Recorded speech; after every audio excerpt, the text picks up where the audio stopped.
I did not agree with many of the things that you said right ahead of this, but I don't think that's my point to discuss here. What I want to ask is, okay. You are married to a woman who is not Christian. In her Wikipedia, I mean, I just looked that up. I wanted to know what her faith was. I didn't know this before. But she still calls herself Hindu. You are raising three kids in interracial, cultural, racial, religious household. How are you maintaining or how are you teaching your kids not to keep your religion ahead of their mother's religion?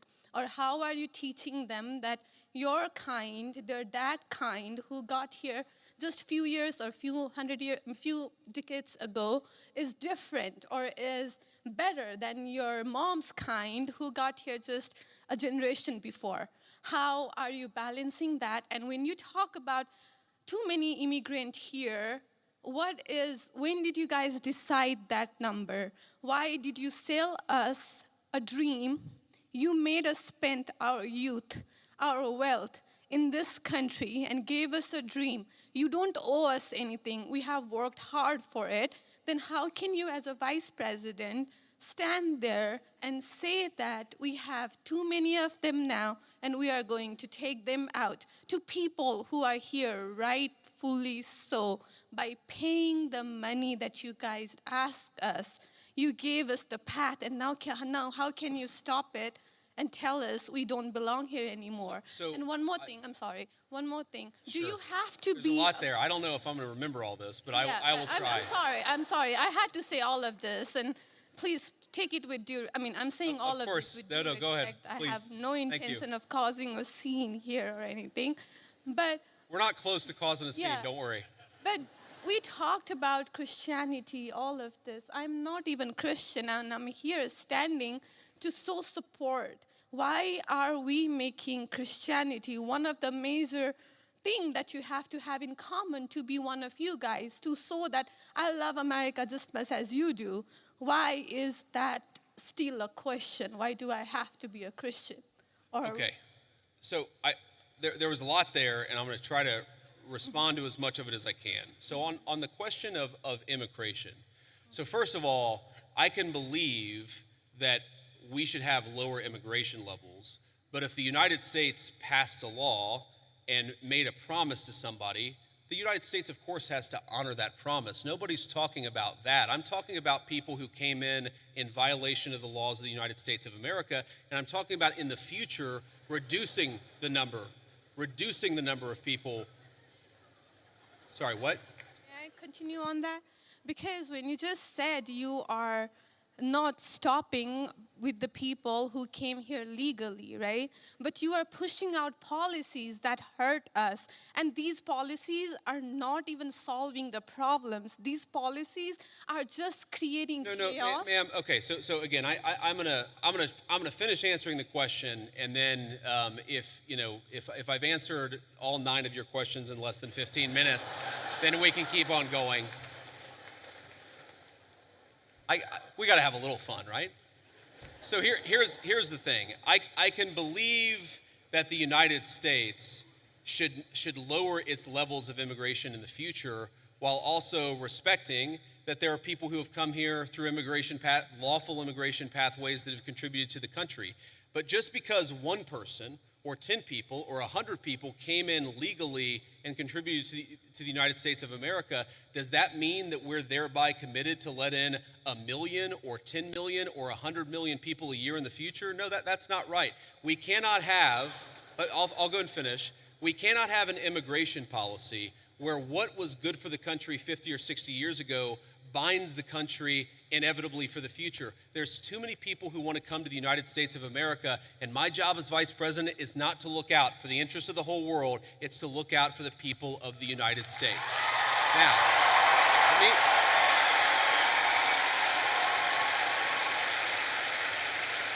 Now, you asked a personal question about our interfaith household.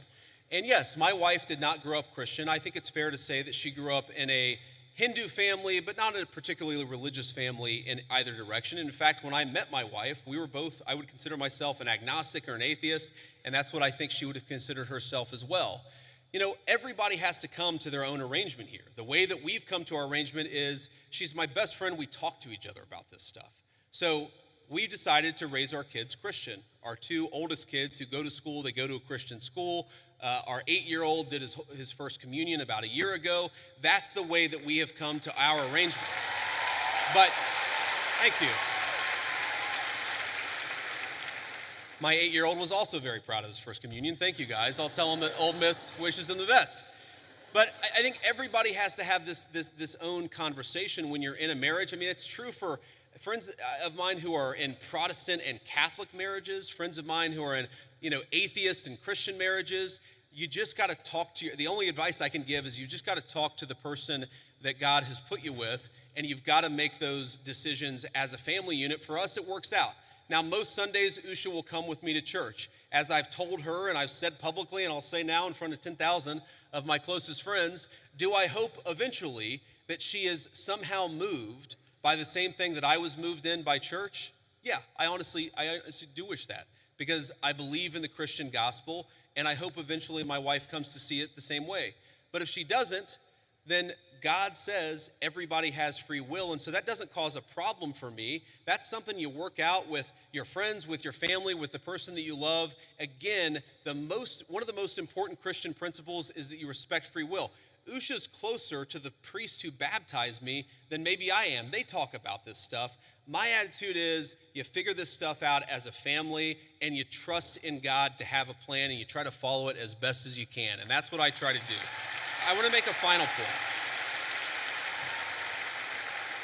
So I don't want to cut you off. I want to be respectful to all the people behind you in line, but I want to make this point about immigration, okay? If you ask the question, what is the exact right number of immigrants for the United States to let in, it is just very specific on the context. If you go back to the 1920s, the United States passed an Immigration Reform Act that effectively cut down immigration to close to zero for 40 years in this country. And what happened over those 40 years? The many people who had come from many different foreign countries and different foreign cultures, they assimilated into American culture. And there was an expectation that they would assimilate into American culture. I think we have two problems in our immigration system today. And my guess is you're probably a slightly more leftist political persuasion, liberal political persuasion, maybe not. But here's the thing. I remember back in my establishment GOP days, when I was still very early getting involved in Republican politics, I remember a conservative think tank person who told me that one of the reasons why immigration was really good is that if you had enough diversity in a country, people would mistrust each other and they wouldn't join labor unions. Okay? So when I see a lot of left-wing people who theoretically support organized labor saying we need to flood the country with a limitless number of immigrants, they're unwilling to set any limitations on it. My response to that is you are destroying the very social trust on which American freedom and prosperity was built. And that is really important to me. So the honest answer to your question, what is the exact number of immigrants America should accept in the future? Right now, the answer is far less than we've been accepting. We have got to become a common community again, and you can't do that when you have such high numbers of immigration, which is one of the reasons why we have the immigration policy we do. Thank you.